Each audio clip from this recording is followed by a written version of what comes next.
This SoonerScoop.com video is streaming in crystal clear 4K resolution on YouTube thanks to Enjoy Vision in Oklahoma City. From the big plays to life's everyday moments, see it all in sharp focus with LASIK at Enjoy Vision.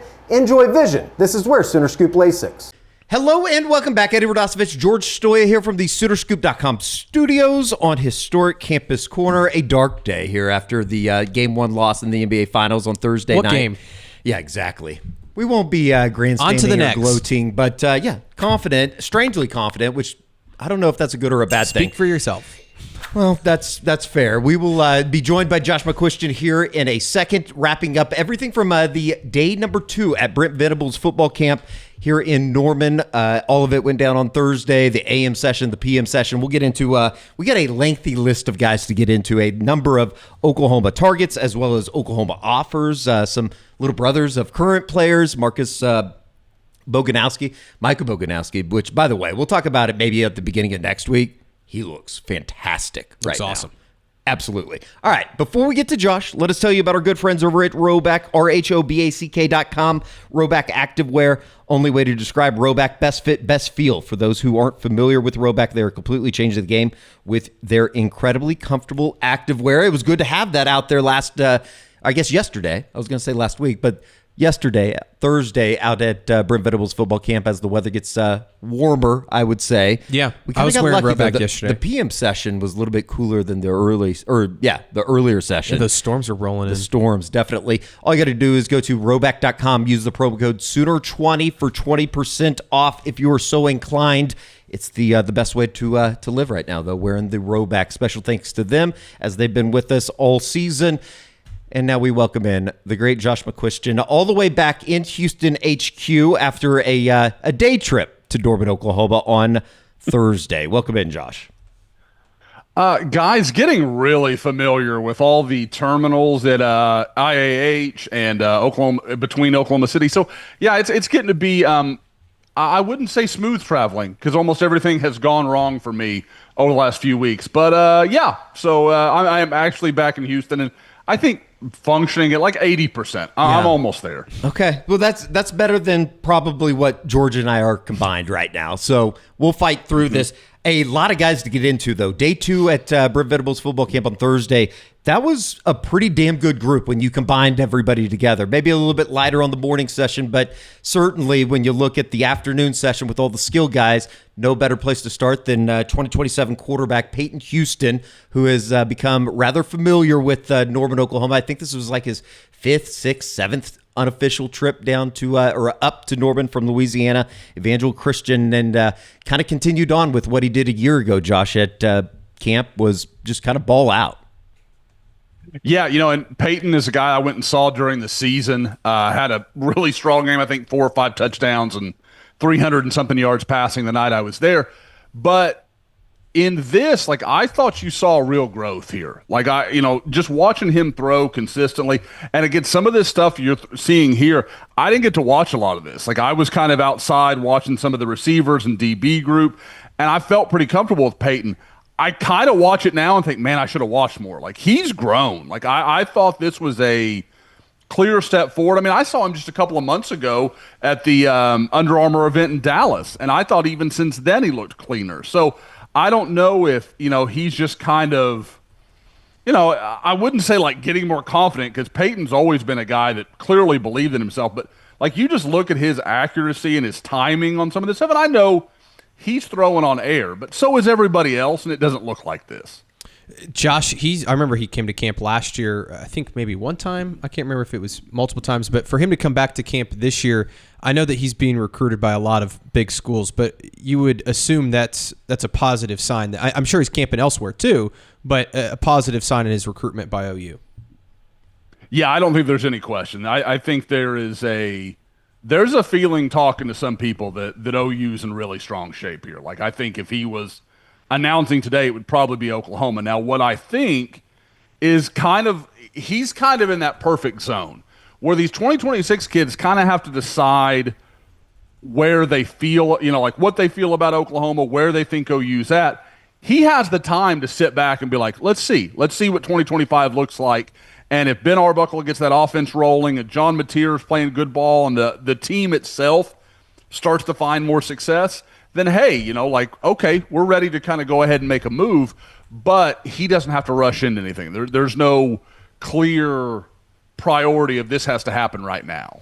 Josh, one of the, I guess, unique things is being able to go out there and you see him and Ben Arbuckle and him talking, growing a relationship. I think he was accompanied by his mother, Ben Arbuckle talking to the mother. It seems like that's a continued growing of relationship there as they try to get the best foot forward for Peyton Houston. Yeah, and I think, guys, we've talked a lot about 26 and how that hasn't, there's been things I don't love about the way that's been handled.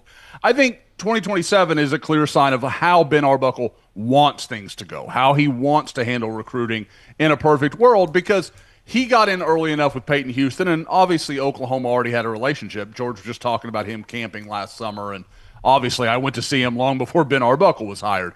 But I think it's clear he wants to be, like a lot of these coaches, he wants to pick one guy, really focus his attention. They went and looked at some other 2027s, but Peyton seems to be absolutely where their focus is right now in 27. So I think he's done a great job. And guys, seeing him out there, George obviously had a chance to talk with him in an interview, and and there's been other settings as well for everybody, but he just seems like a very ingratiating guy. Like, he's very easy to talk to, very easy to know. At camp, you just see him talking to just about anybody.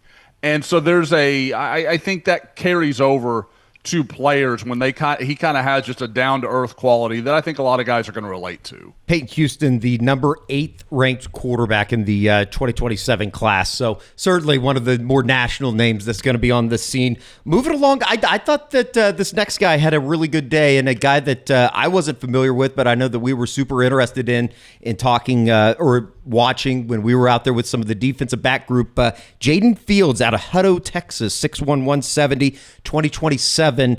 Had a really good day, Josh.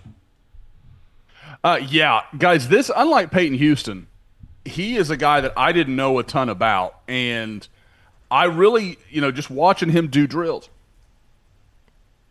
watching him go through drills, like I thought, well, he's got great size. I like what I see, but I didn't see a lot that like jumped out at me. There was a few other guys I liked a little better, but then when I watched him go into one-on-ones, you were like, I don't know if it was just the competition or what it was, but he went up a big step for me. Like, and I know, other people were like, oh, he looks great in drills. So maybe that was just me. Maybe I saw a couple of bad reps.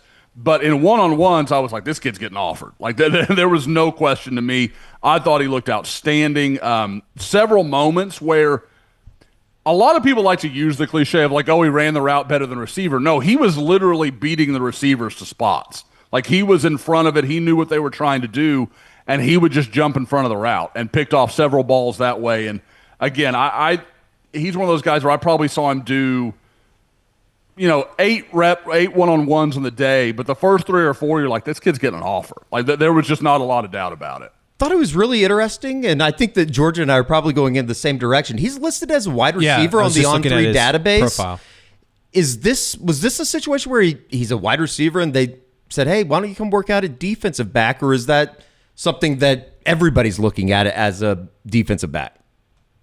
He plays defense as well, and sometimes I think and I do this too when I add a guy into the database. Like, you see a guy and like his first, maybe you see him even as a freshman and he's playing early, and the coaching staff's trying not to overwhelm him, and they'll just put him at one spot.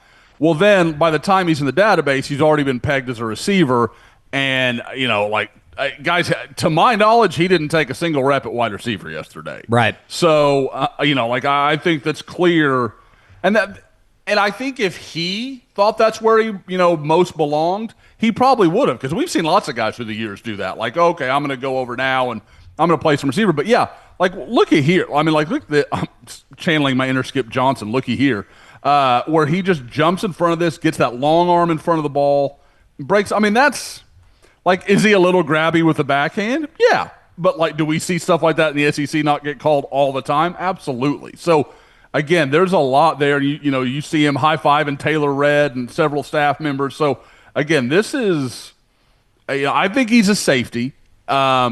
But I think he's one of those safeties. I mean, like, for those, I don't think we've talked about it. As big as he is, I don't think he'll have any problem playing that role. He's a big guy. No doubt about it. Somebody that did take many a snaps on the wide receiver side of things yesterday, maybe one of the better names too, Bryson Thrower out of North 40 High School there in 40, Texas, 6'3", 175, a rather large frame, and a number of offers already, including Oklahoma, Josh. Are we a little bit robbed that he's not a quarterback, guys? Like, that's a quarterback's name if there ever was a quarterback's name. A Bryson Thrower, I mean, like, that's that guy. Like, I'll pick him 1-1 in 5 years if that's the deal. But no, like, he really was. He's outstanding. So long, very long-limbed. You can tell it. I mean, I want to say on his huddle film, he's listed at like 6'1". God, I thought he was an easy 6'3". Like, I mean, like, he is a big kid. But look at him. Watch him break down there.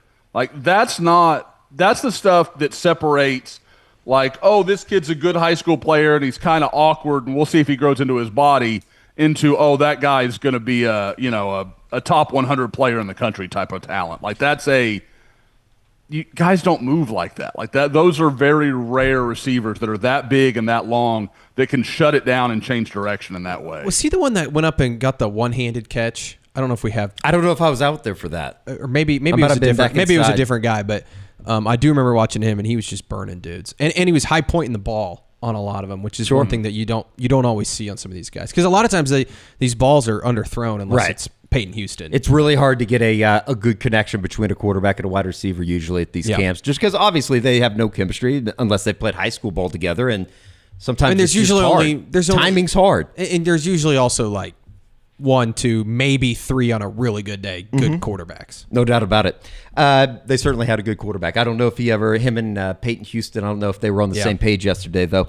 2029, I can't believe that we're talking about 2029 kids, but Sakur Cooper out of Dallas Life School in Oak Cliff there in Dallas. Not familiar with the school, but I'm sure that we're going to become familiar with the name, Josh. Sakur Cooper earns an offer yesterday. Yeah, this was a guy that I had a couple people say, hey, just watch out for this guy. Keep an eye on him. And I kind of, it's one of those deals where you're watching so many players and you're figuring out new names. Like I said, we knew we were watching Peyton, but I'm, okay, like let's look at Jaden Fields. Let's start checking on all these guys. I kind of forgot until later in the camp, and I just happened to see him run a route, and you're like, wait, who is that guy? And you realize it's this, guy. And for those who can't quite put 2029 in focus yet, this kid hasn't walked in a high school hallway yet. Like, this is going to be a freshman in high school that was so good that Emmett Jones was like, yep, we're in. And I know these clips may not give you the best picture. He was outstanding all day. And again, look at it. That's Jaden Fields right there in coverage. The guy we were just talking about was so good, got an offer. And for this kid to go out and compete and look like he stood out amongst really good sophomores, juniors, and even some seniors, that speaks volumes of where he's at. Is he the first 2029 offer? Is that right? No, they've offered, it won't surprise you, the other one that I'm absolutely aware of is another wide receiver in Dallas that basically Reginald Samples, from what I understand, called Emmett Jones and was like, offer this kid. Like, he's going to be really good. And Samples and Emmett Jones go so far back that I think the offer just kind of happened. Now, that's not to say that Emmett doesn't know about the kid and hasn't seen, absolutely. But, I think there is enough respect, and Samples is, obviously the head coach there at Duncanville, that if he says something like that, people take it pretty seriously. There's just receivers growing on trees down in the Dallas and area. They are all, it seems like, 6'1" plus. Long. It's every one of them, it seems like. Unbelievable. Well, that will keep with the theme of the party, I guess. We will go over to the defensive side of the ball. We talked about him a week ago, and for the second time in 2 weeks, we got a chance to see Compton Nero out of Rejoice Christian, the 2028 athlete, I guess we could say, probably defensive back. He worked with the defensive backs on Thursday, Josh, and picked up an offer in the process. Eddie, a few more shows, and that's going to roll right off your tongue, man. You about got that down. That was nice. I was practicing all night. Yeah, but guys, the thing, and I was talking, I think, George about this yesterday as we're watching camp. When you go to a place like Rejoice Christian and the team camp I saw him at, it's a lot of A schools and 2A schools, and you're like, holy cow, this guy just looks like a mutant out there with these kids. And you kind of wonder, when he shows up to OU's camp, and OU's players are there, and all these other great players from all around the country are there, Is he still going to physically stand out? He did. There was no like you saw him and you're like, okay, that's a guy. Like you could tell from the second he got there. And I actually had a chance to like see him when he came in, and almost immediately Jim Nagy and Brandon Hall are kind of loving him up and making sure he knew they were aware of him and ready for him to be there. So he was really good. Now, he had some reps where he got beaten one-on-ones. I think the thing that people forget sometimes, this guy hasn't played a lot of DB.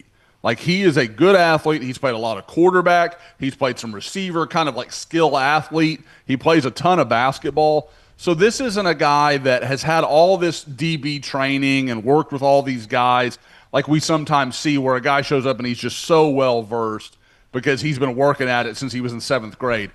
This isn't the situation here. He's going to have some growing pains. There's going to be moments in camps, probably in some games, where you're like, oh, that didn't look as pretty as I would like it to. He's still extremely talented, and that's what OU's betting on when they offer him yesterday, is like, we know how gifted you are. Now, as the next 3 years go on, I mean, this guy's just going into his sophomore year of high school. As that goes on, and then whenever he gets to a college campus, he's going to get so much better as he learns technique and the things he should be doing. Yeah, I think just watching him yesterday, he's very raw in terms of his fundamentals, but his athletic ability was maybe, I don't want to say the best out there because there were some really good athletes, but he just stood out, Josh, and I think he's one of those guys, again, like you said, he's so young, but OU, I'm sure, views him as almost like a developmental project. Oh, absolutely. I mean, this is an upside play because it's one of those things where if you don't offer this guy and then everybody comes in and sees how well he tests and just sees, guys, perfect example. He was running the 40 yesterday, and the first 10 yards, like, he didn't really know how to get down in his three-point stance. He didn't know anything. And so the start looked shaky at best. But once he opens it up and he's full run, you're like, okay, I don't really even care what the time is. Yeah, look, he's all over the place, and then boom, he's cooking now. Like, I mean, dude, Jerry Schmidt, the strength staff, they can teach you how to get down and run fast. Like, that stuff can be learned, what he physically has. Because, again, this isn't just, oh, he's fast and athletic. He's 6'1", guys. He's a big guy.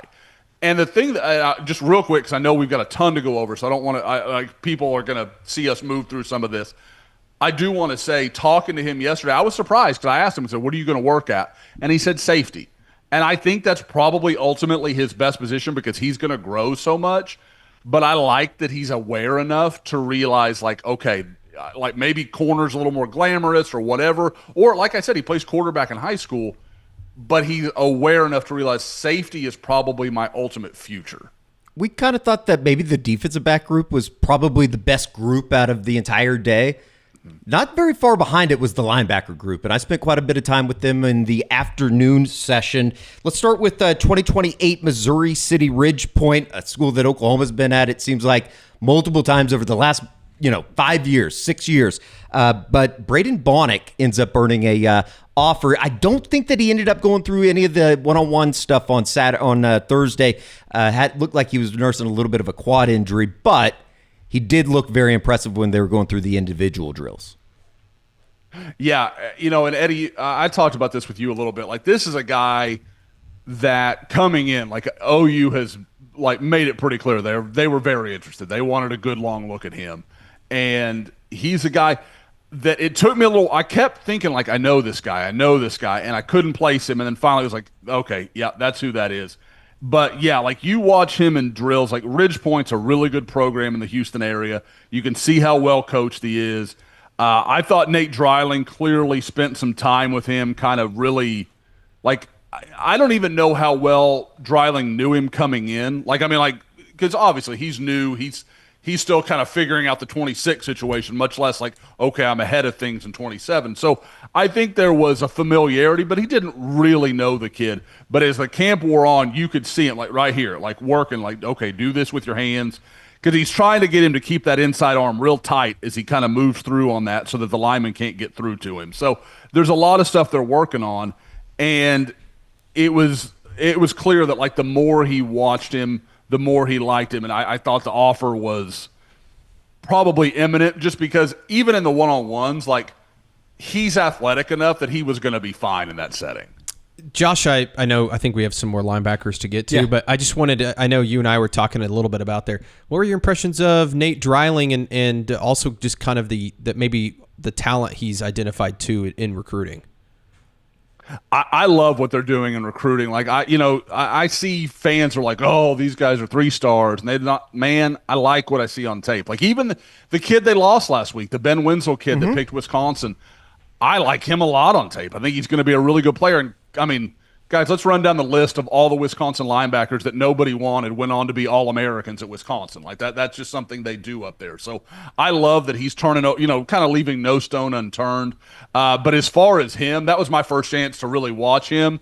You could, I know that at camp you're only getting 80% of Coach, but man, he's got to be on fire most of the time because that dude was absolute, not screaming at kids, not the some of the stuff that's going to turn a player off, but just we do this right, we do it right every time, very forceful. And kind of, in a lot of ways, guys kind of took me back 20 years to watching Brent Venables at a camp years and years ago. I think I told both of you guys just spending time over there, 25, 30 minutes on Thursday.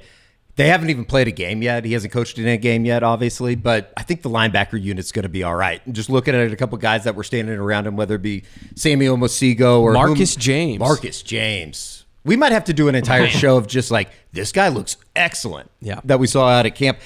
Somebody that we are familiar with to a certain extent, maybe a little bit more familiar with his brother, Michael, but Marcus Bogganowski, Michael's younger brother out of Junction City, Kansas, 2027 linebacker. He was with the linebackers yesterday.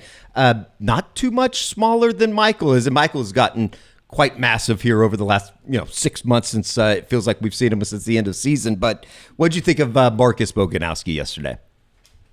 I think Marcus is only harmed by having to stand next to Michael right now. Like you said, Eddie, I mean, Michael just looks like $1 million. But, Marcus, again, I would say 6 foot, 6'1", 190, something like that. I mean, he's well put together kid. You can tell still absolutely filling out his body, very lean guy.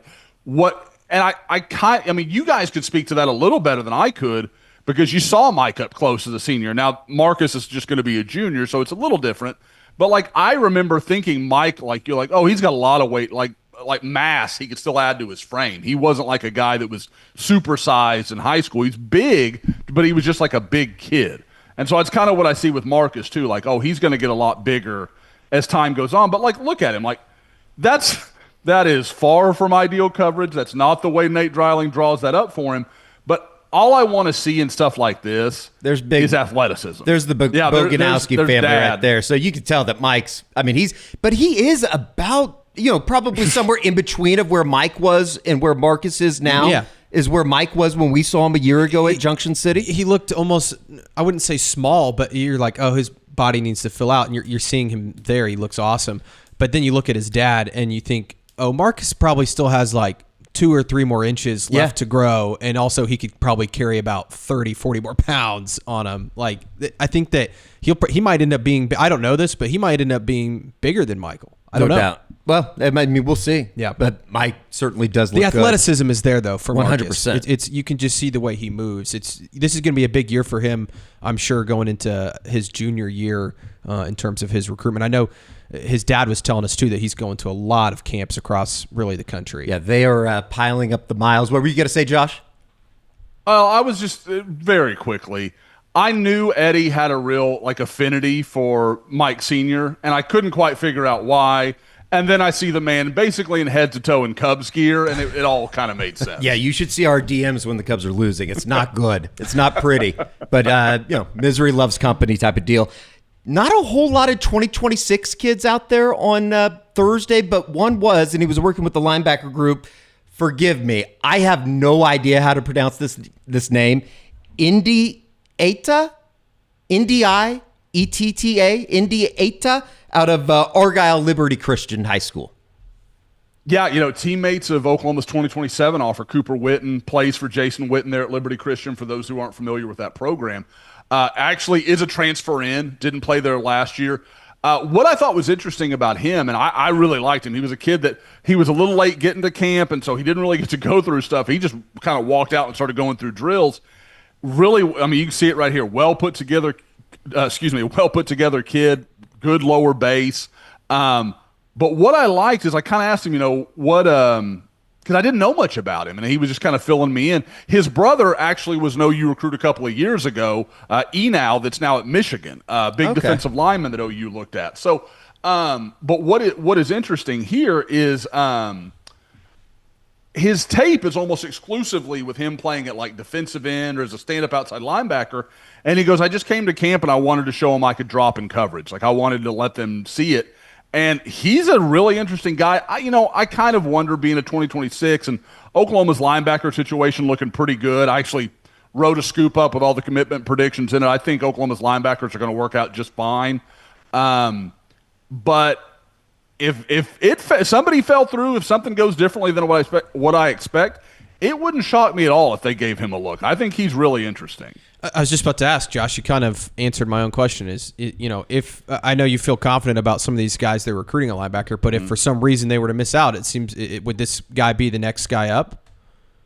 Yeah, because what I was saying, George, is what I like about him. He's versatile. Like if they want to do some stuff where he's blitzing off the corner, like they could move him around a little bit. And it's very much a Brent Venables type of player where like, okay, we can be in this personnel grouping, but run this package. Like they can change things up a little bit without having to sub anybody off and on.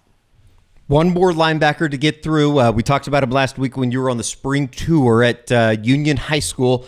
Kane Brackney. I love this guy. I think he's I thought he had a really good day. I told you yesterday I wouldn't have been surprised if he got an offer. I thought it was that good of a performance on Thursday afternoon. Yeah, and I had a chance to talk with Kane and his dad for a while after camp. They were actually parked right next to me, so I just kind of ran into him on the way out to the car. But they, Kane thought he had a really strong day. He's a well put together guy, probably a little under 6'2", Eddie, I would guess, something like that. Like, I mean, he's big enough. A little bit bigger than I was imagining, even from some of the video that you sent back last week at Union. But you look at him, he's almost a Skalski clone, like physically, like just kind of looking at them standing next to each other. Very similar body types. But what I was surprised by, Eddie, because I really meant to get in and see more of it, but you were talking about how much you liked him in the one-on-ones in the, on the indoor. And I thought if there's anywhere I'm going to see him struggle, that's where I'm going to see him struggle. So for him to do well there, I'm like, okay, that changes the math a little bit for me. But I do like him. He's a guy that people don't know enough yet because he was like we talked about last week, he was at Cherry Creek in the Denver area and is now transferred into Tulsa Union. And talking to his dad about that whole thing, they just kind of fell in love with Antonio Graham as they were kind of looking to make a move, and they kind of picked Tulsa as a place they could go. And, it just sounds like that's really worked out well. And I think he's going to have a huge year because I know Union is super, super excited about him. Josh, you surprised that he didn't get an offer? Probably not, just because I'm not sure how much OU knows about him yet. Like I said, the only guy, unless my memory is failing me, Braden Bonick's the only kid that got an offer, that 2027 linebacker group. And that's a kid, like, I know Brandon Hall's known him for a while. He's recruited that area of Houston for a while. So I think there was a lot of familiarity from the staff for him. Brackney hasn't been on the radar that long. So I think it was maybe just like, let us see a little bit more. Let us learn. And then maybe, it wouldn't be a surprise at all if they're like, after 3 games, of his Union season, they go back and say, okay, now we're ready to go. Yeah. Kerry, I want to point something out. Can you run that the video back just to the very, very end of the Brackney video? We'll pull this up because yesterday I think George and I made a discovery that is the mini Rizzler back there in the back. You can see him right back there. He's going to be famous. That's the mini Rizzler. That's Oklahoma's version of the Rizzler, at least. He was cracking me up yesterday. All right, neither here nor there. Probably an inappropriate comment as well. George's idea, not mine. Let's go. That's kind of the afternoon session. Obviously, we'll wrap back into a couple more guys from the afternoon session, but let's go over to the defensive line group because they were in the morning session, Josh. And let's start here locally. Edmond Santa Fe, 2026 defensive lineman Jaylen Battle.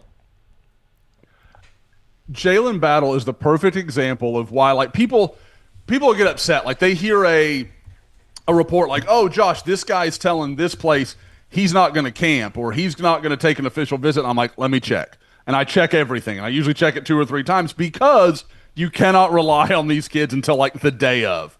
I spoke to Jaylen Battle last Thursday and was like, are you camping anywhere? No, not going anywhere. And I'm like, okay. And he shows up at OU. And you're like, what happened? He goes, Coach Bates called me. I'm like, okay. That's a really good sign from a recruiting perspective, but it can make it tricky to track what's going on. But with Jaylen Battle, I thought he was really good, guys. My only question with Jaylen is he just a little undersized? Like, is he just a little smaller than what OU wants? But he's super active. He's got great feet. He works really hard. Like, there's a good motor. He's one of those guys that, like, if they offered him, in September or October and brought him in for an official, that wouldn't shock me at all. Like, I think that is a possibility. But at the same time, Jaylen is a guy that, he plays next to Landon Anderson there at Santa Fe. That defensive line is going to be nasty for Santa Fe. And I think probably there's just a little bit of let's see what happens on the defensive tackle room where we've talked about, Taj Overton, Valden Sone, Tavian Branch, Elijah Golden's coming in this weekend. Like there's a bunch of guys that are in play, and obviously already having Brian Harris committed. I think Oklahoma wants to see what happens, but if something were to go wrong, I could see him being in play. Josh, I feel like we haven't heard a lot about him. What's his recruitment look like at all right now with not just Oklahoma but other schools too? Well, that was the interesting thing too. He had an official set for this weekend, but changed it at the last minute. He's actually going to go to Arizona State this weekend, and I with the job they do out there, the scenery out there, like Arizona State, I very rarely hear a guy come back and is not kind of loving that trip. And I know what a good recruiter Kenny Dillingham is. So I don't know. Something tells me to keep a real strong eye on Arizona State and his recruitment. I could see this being kind of like the Daniel McMorris situation where Daniel takes his official visit to Minnesota, kind of falls in love, commits. Now, does that close the door to Oklahoma? Kind of like McMorris? I don't think it would. But this is, like I said, I like what he brings to the table. I think he could be a really good 3-tech. It's just a matter of does he fit Oklahoma's numbers. New name, a school that comes up quite a bit when you're talking about DFW recruiting, 2028 defensive end Luciano Lopez out of Duncanville, Josh. Maybe a little bit of a new name, but certainly was somebody that caught our attention during the morning session on Thursday. Hey, got everybody excited. Not only does he have his 40 time listed, or I think it was his 40 time listed, but he's got his fastball velocity. He's a pitcher in baseball. Like he is so this is a really interesting guy, about 6'2 and a half, I would say, maybe 220. Really got a lot of attention from Miguel Chavis. And guys, I want to say a guy that I think came in, and I don't think OU knew who he was. I don't think this was a deal where OU had invited him in or something like that. I think he came to camp on his own accord, and because Miguel Chavis sees him and then immediately drags him over with the seniors and the older guys. And so I think that was a sign of, okay, we think this guy's pretty interesting. And he took a ton of reps yesterday. But, yeah, you can see it here. Look at there's stuff he's got to work on. He's a 2028. So, sure. I don't even mind. But if you're winning reps and you're doing it with some burst and you can see some length there, he's got a lot of stuff you can work with. He was certainly an interesting one, Josh, because like you said, he got a lot of attention from the coaches, and those usually stand out. Is it just so early in his recruitment that it's no surprise that he hasn't been offered yet? I'm sure they want to see more from him. I think that's the biggest thing. And again, when you're at a place like Duncanville, it takes a while sometimes to stand out. Guys, he's a defensive end. Their 2 defensive ends are going to sign P4 this year. Right. Kevin Ford Jr., who we've talked a lot, is one of them. And they've got another one that I know some people think is better. So, it's just crazy how hard it is to get on the field at a place like Duncanville. But he goes out, they'll stomp some people, he'll get to put some tape on, and then maybe I think you could see that happen. But there's no question that a offer from a place like Oklahoma is an absolute possibility for him down the line. Flip it over to the offensive line. One of the names that certainly caught the attention of Bill Beatabo as well as Kevin Wilson yesterday. 2028 offensive tackle Joey Fleming out of Huntsville, Alabama, Josh. He was very impressive. Guys, I am never afraid to brag on myself, but this is a kid I saw walking around, and I was like, I don't know who he is, but I'm interested. And because he's just like, he's big and well put together, and then it took a minute, and you're like, oh no, he's really good. He's not just big. Like, and then you talk to him, and he's going into his sophomore year of high school. Guys, if you'd have told me this guy was going to be a senior, I would have believed you and would have thought he's at least a G5 type of guy. But to realize he's just a sophomore and like just his understanding, like right there, like he didn't try to get back in front of that guy. Okay, you want to run? I'll run you right out of the pocket. Like you just won't even be involved in this play anymore. Like there was some headiness to him that I did not expect to see from such a young offensive tackle. Well, just his footwork, Josh. Watching him in those sets. I mean, that's not an easy thing to do at such a young age. I mean, that to me is what stood out. Is that he had pretty good footwork for a young guy. Do you know? I mean, George, but like people at home, I don't think they understand how many guys struggle with that thing he was doing right there, where you're working your arms and your hands, and you're trying to do it in unison, but it's really not. A lot of guys struggle with that. Like they have a lot, like I see guys having to like start over repeatedly, and he's just running the rep, like just doing it over and over and over again. So I thought he was a guy that Oklahoma clearly liked. It didn't surprise me at all that an offer happened, kind of like Jackson Roper the week before. Like you just knew like, oh, they spotted him pretty quickly. And guys, the thing, got to give a shout out. Kevin Wilson right here talking to him. Like Kevin Wilson was very interested and made it like worked with him when Bill wasn't talking to him. Kevin Wilson was. Really impressive day for Joey Fleming. I'm sure if you're a recruiting nerd, I guess we could say, you're going to be knowing that name here over the next couple years. There he is talking to Kevin Wilson during one of the I guess one-on-one sessions. It was what it was. This is him against Jaylen Battle right here. Yeah, that was the rep too that I think me and you both turned to each other. Josh, it was like, okay, yep, he's got it. Yep. I was going to say, what a luxury to have Kevin Wilson out there too. By the way, just absolutely. Another great set of eyes to like just evaluate these kids. I think that as this continues on, that's going to be proved to be a really nice addition to the coaching staff, even though he's not, I guess, technically on that on-field coaching staff role. Real quick, he didn't work out yesterday, but 2027 offensive tackle offer, Tristan Dare was in Norman, hanging out, talking with Coach Venables as well as Jim Nagy. Josh, where is everything with Tristan Dare right now? Because he's kind of a unique example of somebody that went out, worked his ass off during last summer, and all of a sudden has become kind of a household name in that 2027 group. Yeah, guys, I was talking to Tristan, kind of when he'd gotten away from the coaches and come over to say hello, and I was just kind of going through his history. He camped at OU this time last year and did not have a single offer, and now he's got Oklahoma, Florida State, Michigan. I mean, you just run down the list, and he's got everything, and is sitting there getting all this one-on-one time with Brent Venables. You see him now here talking to Jim Nagy. There was. Like you could tell, like even he was like, this is kind of surreal, like how this has all changed. But I think Oklahoma is a school he likes a lot. I think Bill Bedenbaugh, there's some guys that Bill's name carries a lot of weight with, and he's kind of one of those guys. Like you can tell, like I know what you've done. I know all the guys that are in the NFL and all the guys you've made better, that kind of stuff. I think he buys into that, and I think there's a lot there. As far, just to wrap, be as quick as I can with a guy that didn't work out, I think OU is a very real contender. What I want to see with him is I think a lot of people are going to be very interested to see, his first month of tape. Kind of like I talked about, the first 3 games are usually really big, and South Lake Carroll will, I'm sure, I haven't seen their schedule. I'm sure they'll play a strong, out-of-district schedule. They'll have some real matchups in there, and people can kind of go back and review that tape, and then I think you'll see, where does his focus kind of turn? Who's really pushing for him? Who's he going to zero in on? Because I think he's a guy that's big and athletic, and now people kind of want to see that junior year, him to take that next step and really be a dominant type of guy. No doubt about it. Moving on, couple more names to get into. 2 OK prep kids we can talk about. 2028 Norman North quarterback Nash Henry, the son of Kevin Henry, if you're familiar with the OU basketball broadcast. He does the analyst work alongside Toby Rowland. But Nash Henry, I think that's going to be a name that people, especially around this town in Norman, become quite familiar with here over the next couple years.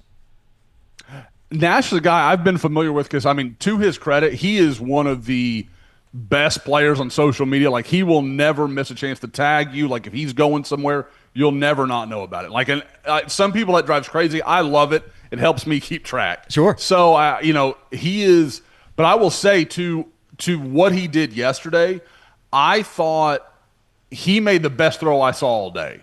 And it was just a deep vertical route really early in one-on-ones. Maybe it might have been his first throw of the day in one-on-ones.